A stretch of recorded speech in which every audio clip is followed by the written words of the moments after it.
दुःख त गर्नै पर्छ यार, पसिना त बगाउनै पर्छ। हातमा ठेला र पैतलाको छाला नउकिन्जेलसम्म मेहनत त गर्नै पर्छ। जिन्दगी जिउँदै गर्दा कठिनाइहरू आउँछन्। समय र परिस्थिति सँगसँगै बाध्यता र आवश्यकताहरू पनि आउँछन्। बेला बेलामा जिन्दगीले रुवाइरहन्छ, दुःख दिइरहन्छ। भनिन्छ नि, आँखाबाट आँसु नबगाएसम्म प्याज त काटिँदैन भने। यो त एउटा जिन्दगी हो। बेला बेलामा दुःख नपाएसम्म, कठिनाइ नझेलेसम्म, बाध्यता र आवश्यकताको सामना नगरेसम्म यति सजिलै जिन्दगी कसरी कट्न सक्छ? भोलि सफलता पाउनु छ भने त्यो सफलताका लागि आज परित्याग त गर्नै पर्छ। सफलता त्यति सजिलै र कठिनाइ नभोगेसम्म कसैलाई पनि मिलेको छैन।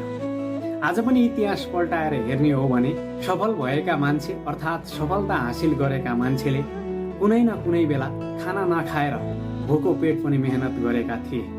घाम असिना पसिना केही पनि नभनेर दुःख गरेका थिए अनि मात्र सफलता हातमा आएको थियो।